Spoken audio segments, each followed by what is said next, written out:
My name is Marin Calloway. I'm 34 years old. For most of my adult life, I believed competence was a kind of protection. Not arrogance, just quiet reliability. The kind that comes from showing up early, finishing what you start, and keeping your word even when no one's watching.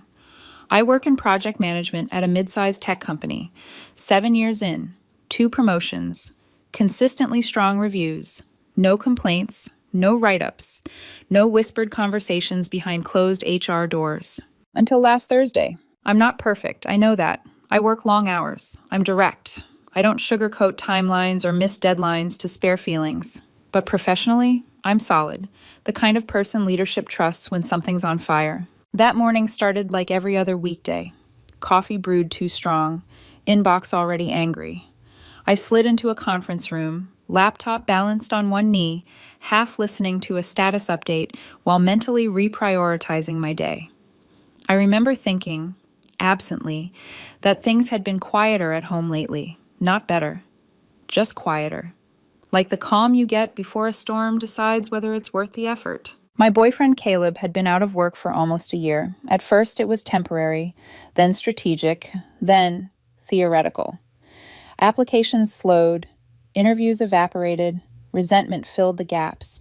He hated my hours, hated my stress, hated that my job didn't bend just because our relationship needed more oxygen. We'd had the same argument on repeat for months. You work too much. You're never home. If you cared, you'd make time. If you had a medical reason, they'd have to accommodate you. I'd learned to respond calmly, explain constraints, reiterate reality, lead 3 major projects. Deadlines don't negotiate. Clients don't wait. Teams don't function if I disappear. 2 weeks earlier, he'd said something that lodged itself in my spine like a splinter. You know, he'd mused, pacing the living room, if you had anxiety or something, HR couldn't ignore it. I remember laughing then, not because it was funny, because it was ridiculous.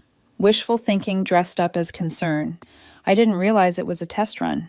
My phone buzzed in my hand. A text. From Caleb. I told your boss about your mental health issues today. You're welcome. Now you'll finally get accommodations. The room went quiet in that peculiar way sound does when your brain decides to stop processing input. The meeting kept going. Voices, bullet points, acronyms, but my attention collapsed inward. My mental health issues. I stared at the screen, rereading the words until they lost meaning, and then regained it in a way that made my chest feel hollow. Another message followed, almost cheerful. HR was really understanding. They said to call the number on the company website. Finally, someone's looking out for you since you won't do it yourself. My hands went cold. I don't have mental health issues. I've never been diagnosed with anxiety. Never had a panic attack, never taken medication, never told anyone because there was nothing to tell. Stress? Yes. Pressure? Absolutely. That's called having a job. I excused myself from the meeting without explanation and stepped into the hallway, my pulse loud in my ears. I called him immediately. Did you get my text? He answered, bright, pleased. You're welcome, by the way. What did you tell them? My voice sounded distant to my own ears. Oh, just that you've been dealing with anxiety and depression, that you've been having panic attacks at home, that you're on medication, but it's not working well. I said you were too proud to ask for help yourself. Each sentence landed like a controlled demolition. None of that is true. I was helping you, he added, as if anticipating my protest. Now they have to accommodate you. Work from home. Mental health days. Maybe even reduced hours. It's perfect. You lied to my employer, I said slowly, about my medical history, using my name. A pause. I was trying to fix things for us. I hung up. My hands were shaking, not with fear, not with sadness, but with something sharp and focused. Rage without chaos, the kind that makes you very still. An hour later, the email arrived. Meeting request, HR discussion, confidential, scheduled for the next morning. I stared at my calendar, at the neat blocks of color representing a life that suddenly felt fragile. All it took was one phone call. One story told confidently enough to sound real. That night, while Caleb cooked dinner like nothing had happened, humming softly, I did something I never thought I'd need to do. I began preparing to defend my own reality. Because here's the thing I didn't know yet, but would soon understand with brutal clarity. This wasn't a misunderstanding. It was a move, and someone had already decided what story they wanted told. The apartment smelled like garlic and olive oil when I got home that night. Caleb was at the stove, sleeves rolled up, humming to himself like it was a normal Thursday. Like he hadn't detonated a bomb inside my professional life before noon. Like he hadn't rewritten my medical history with a phone call and a smile. "Hey," he said, turning briefly. "Dinner's almost ready. You okay? You look tired." Tired. I set my bag down slowly. My movements felt deliberate, measured, like if I went too fast, something inside me would splinter. "We need to talk," I said. He sighed, not dramatically, almost indulgently, like this was a conversation he'd already had in his head and grown bored of. "About today?" he asked. "Because if you're upset, I get it. Change is scary. But this is good for us." I didn't sit. I didn't take off my coat. "You contacted my employer," I said, "and you lied about my medical history." He nodded. Once. Calm. Confident. "Yes. That's not true." "I know," he said lightly. "Not officially." Something in my chest tightened. "What does that mean?" "It means you're stressed all the time," he replied. "You're always exhausted. You snap in your sleep. You grind your teeth. You barely laugh anymore. You don't have to be diagnosed for something to be real. You don't get to decide that for me." He turned the stove down, faced me fully now. "I wasn't deciding," he said. "I was advocating." Advocating. "I never gave you permission to speak to my company," I said. "You don't get to invent a diagnosis and present it as fact." "They're not facts," he said. "They're concerns." "No," I said, "they're lies." "They're not lies if they're subjective," he shot back. "Anxiety is subjective. Depression is subjective. Nobody can prove you don't have them." There it was, the thing that made my stomach drop in a slow, nauseating arc. "Nobody can prove you don't have anxiety," he repeated, as if explaining something obvious to a child. "That's how these things work. HR can't question it. They have to accommodate."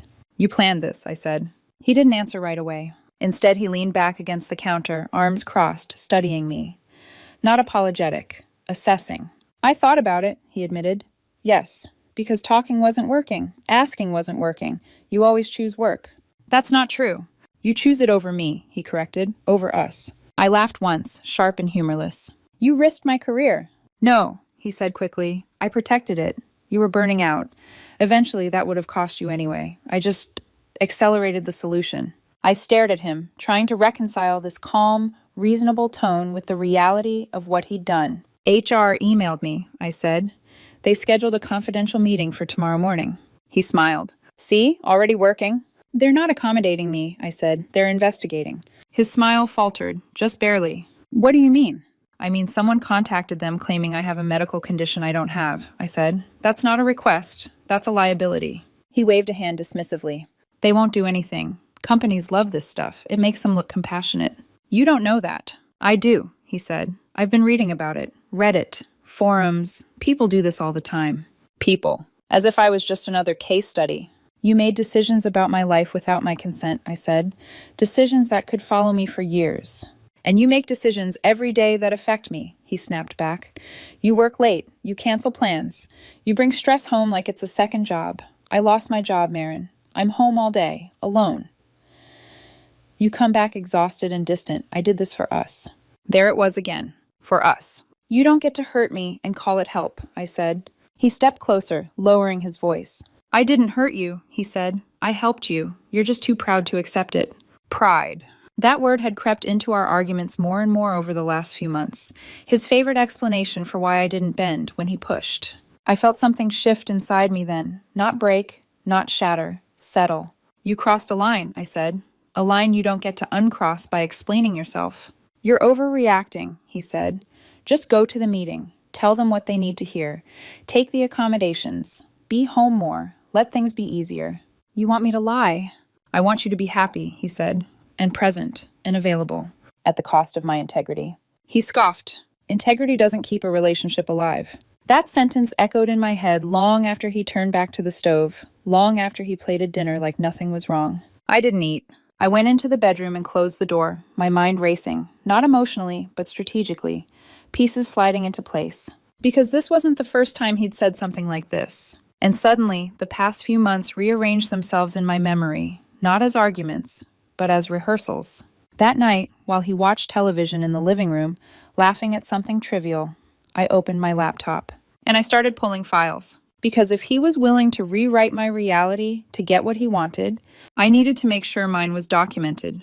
There's a particular kind of exhaustion that doesn't come from overwork. It comes from repetition. From having the same conversation so many times that the words stop sounding like communication and start sounding like static. That's where Caleb and I had been living for months, circling the same arguments, reaching the same impasses, and somehow walking away more confused each time. You work too much. I work what the job requires. You're never home. I'm home when I can be. You don't listen. I do. I just don't agree. At some point, the arguments stopped feeling like disagreements and started feeling like interrogations. Like every choice I made needed justification. Like my memory was unreliable. Like maybe, just maybe, I was missing something obvious. That was when I started recording. Not secretly, not dramatically, not because I thought he was dangerous or deceptive. It felt almost clinical at the time. We'd be in the kitchen or the living room, voices raised but controlled, and I'd set my phone face down on the counter, the screen dark. I told myself it was temporary, just until I could listen back and understand why we kept colliding in the same place. I needed perspective. I needed to hear myself from the outside and figure out where I was failing. What I got instead was clarity. The first recording I revisited was from early spring. I remember the weather because the window was open and you could hear traffic drifting in from the street below. Caleb's voice was calm, reasonable, almost gentle. "You don't actually have mental health issues," he said then. "You're just stubborn. You think you can brute force your way through stress." I remembered nodding at the time, relieved even, glad he wasn't accusing me of something worse. A few weeks later, another recording. "I'm not saying you're sick," he said. "I'm saying HR doesn't need to know that." Another pause, dishes clinking. "If you won't claim you have a problem, maybe I should call and tell them myself." At the time, I'd laughed. I could hear it on the recording now, soft, dismissive, trusting. "You wouldn't do that," I'd said. A third recording, this one later. Tired voices. End of a long day. "Nobody can prove you don't have anxiety," he said. "What's the worst that could happen? They give you flexibility?" I sat at my desk that night, headphones on, replaying the files in order. My apartment was quiet except for the hum of my laptop fan and the occasional sound of Caleb laughing in the other room at something on television. Each recording was a thread.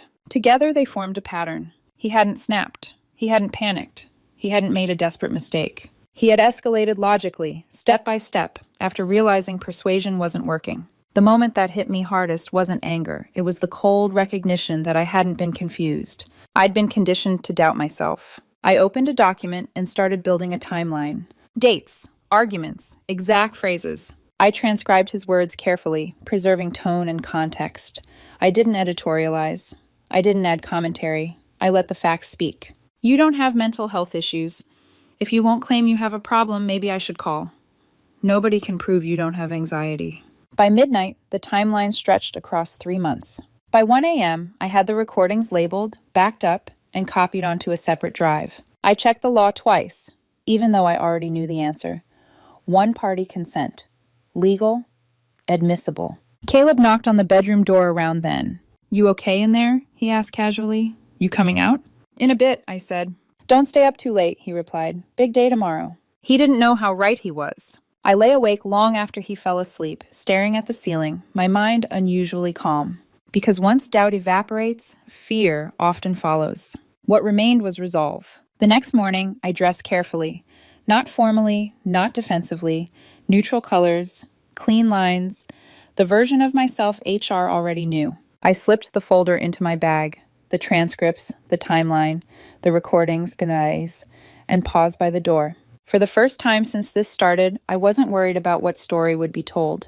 I knew exactly which one was true, and I had the evidence to prove it. The conference room was smaller than I expected. Neutral walls, frosted glass, a box of tissues placed carefully in the center of the table, like a silent suggestion.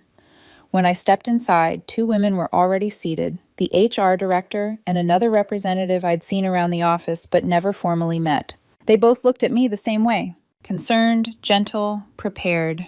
"Thank you for meeting with us, Marin," the HR director said, folding her hands. "We want you to know this is a safe space." Safe. That word landed strangely, as if I were the one who needed reassurance. "I understand someone contacted you yesterday," I said evenly. "Yes," the other representative replied. "Your partner reached out expressing concern about your mental health and asking about accommodation options." "I'm aware," I said. "He told me." They exchanged a glance. We want to support you, the HR director continued. Whatever you're experiencing, we can explore flexible scheduling, remote work, reduced workload. I'm going to stop you there, I said. The room stilled. I don't have any mental health issues, I said calmly. I've never been diagnosed with anxiety or depression. I've never had panic attacks. I'm not on medication. My partner fabricated all of it. Silence. The HR director's expression shifted. Not disbelief exactly, but recalibration. I understand this might be difficult to discuss, she said carefully. It's not, I replied. What would be difficult is allowing false information about my medical history to exist in my employment record. I reached into my bag and placed the folder on the table. And I have proof. They didn't touch it at first. I've brought transcripts and audio recordings of conversations between my partner and me over the past 3 months, I continued. In them, he explicitly acknowledges that I don't have mental health issues and discusses his intention to contact my employer anyway. The HR director finally opened the folder. She slid on her reading glasses. Her eyes moved slowly over the first page, then the second. I watched her face change, not dramatically, but unmistakably. Concern sharpened into something more serious. She cleared her throat. He says here, the HR director read, adjusting her glasses, you don't actually have mental health issues. You're just stubborn. Yes, I said. And here, she continued, if you won't claim you have a problem, maybe I should call and tell them myself. Correct. The other HR representative was taking notes now, her pen moving quickly. You recorded these conversations? The HR director asked. Yes, I said. I live in a one-party consent state. I verified before I began. Why did you start recording? Because we were having the same arguments repeatedly, I replied, and I was starting to doubt my own perception. I wanted to review them objectively. I didn't anticipate he would actually contact you. The HR director closed the folder slowly. This is not what we expected, she said. I imagine not. We'll need to review this material and consult with legal, she continued, but I want to be very clear. Your employment status is not affected. You're not in trouble. I appreciate that, I said, but I also want to be clear. My partner contacted my employer and made false claims about my medical history. That's not a misunderstanding. That's fraud. The word landed cleanly. The HR director nodded once. We understand the severity. Do you? I asked quietly. Because he believes he did me a favor. The meeting ended with procedural language. Follow-ups, documentation, next steps. I walked back to my desk carrying the same folder, but everything felt different, lighter, as if gravity had been restored. I tried to work. I couldn't. That evening, when I told Caleb HR was reviewing the situation, he smiled like a man who thought he'd won. See, he said, they're taking it seriously. They're not accommodating me, I replied. They're investigating you. His smile faltered. What? You contacted my employer and made false statements, I said. That has consequences. It's not false, he said quickly. It's just preemptive. No, I said. It's documented. His face drained of color. What do you mean? I've been recording our conversations, I said, for months. The silence that followed wasn't confusion. It was fear. Caleb didn't say anything for a long moment. He just stood there, staring at me like I'd spoken a language he almost understood but refused to translate. His mouth opened once, closed again. His hands flexed at his sides. You recorded me, he finally said. Yes.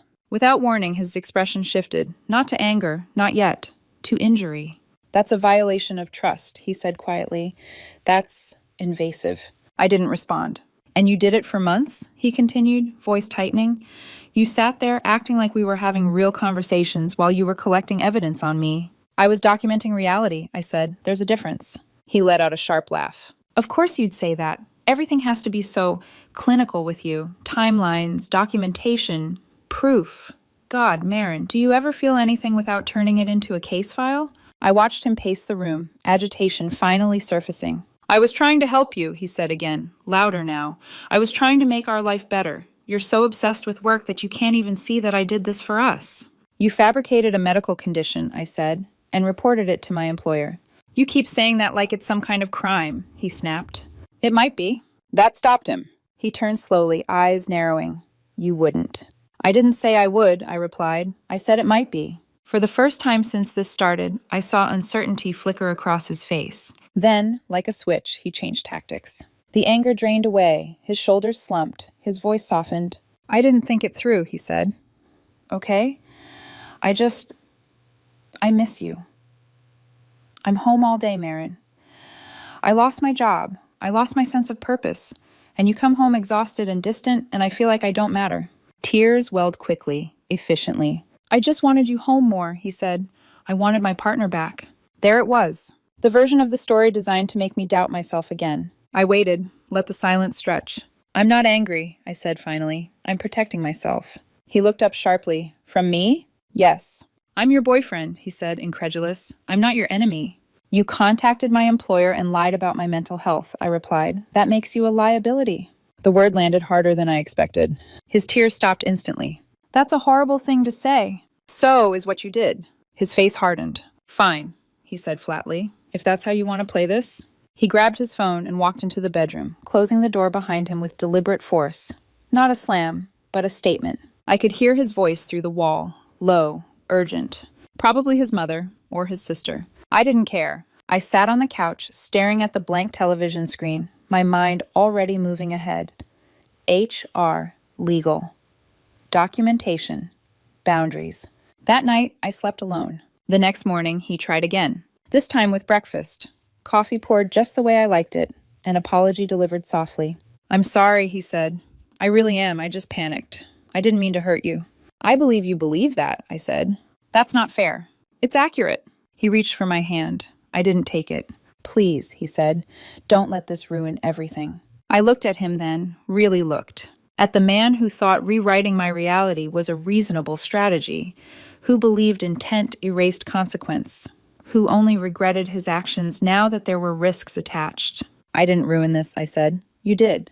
His jaw clenched. You're choosing your job over your relationship, he said. I'm choosing reality, I replied. He stood abruptly, chair scraping the floor. You know what? He said. Fine, be like that. But don't be surprised when people hear my side of the story. And with that, he walked out of the apartment. I knew exactly what that meant. The narrative had shifted, and I was about to become the villain. The first call came that afternoon. I didn't answer it. I was still at my desk, pretending to work while my inbox blurred and resharpened in cycles.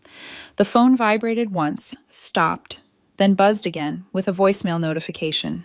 Caleb's mother. I didn't listen to it right away. I already knew the shape of it. I'd heard that tone before in other families, other conflicts.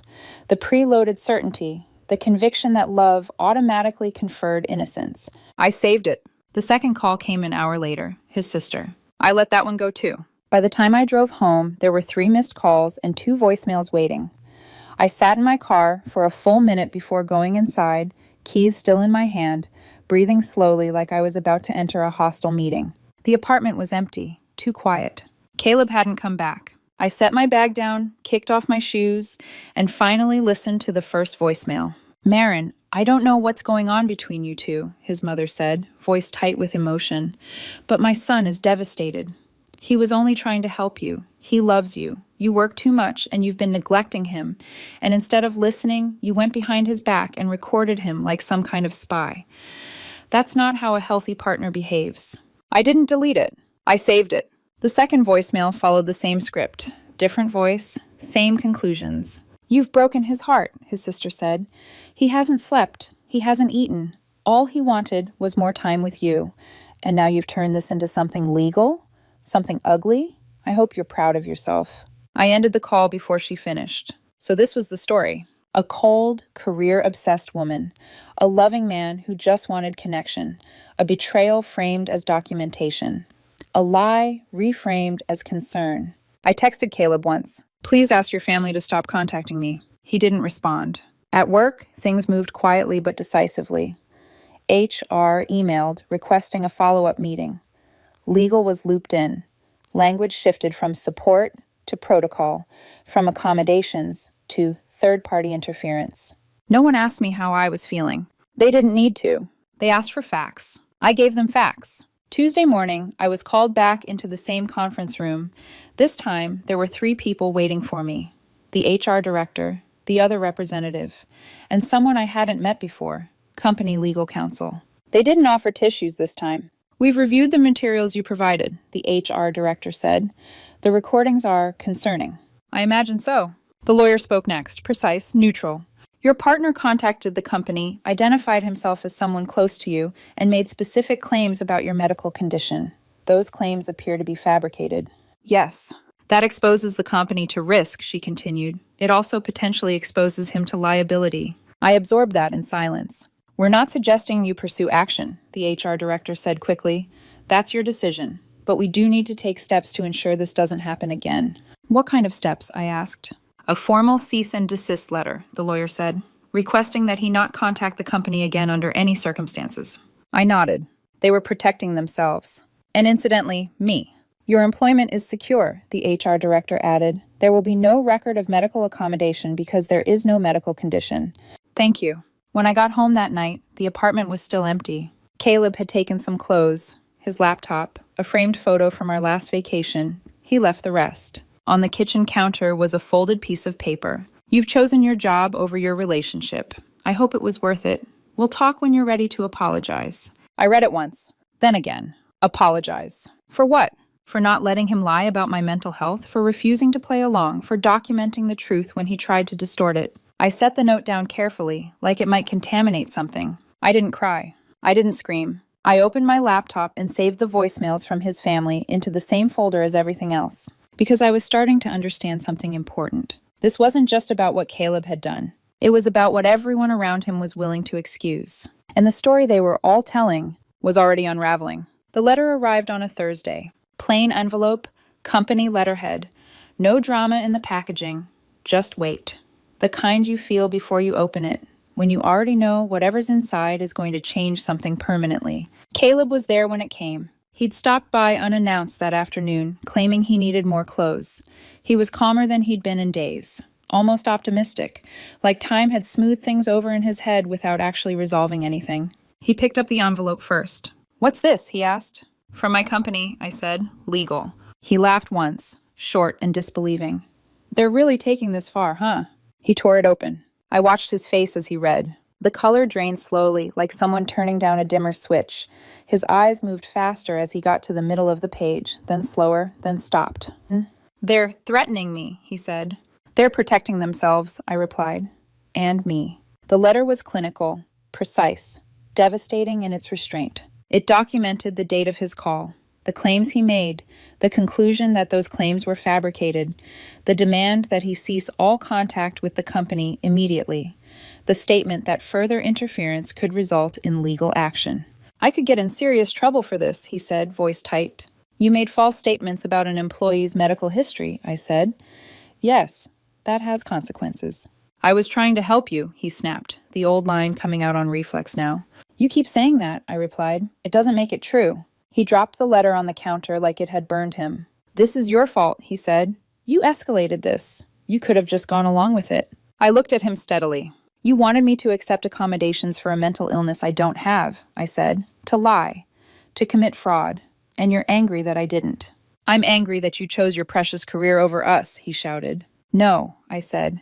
"You chose this. You made the call. You told the lie. You did this." He stared at me, chest rising and falling. For a moment, I thought he might finally understand. Instead, his jaw set.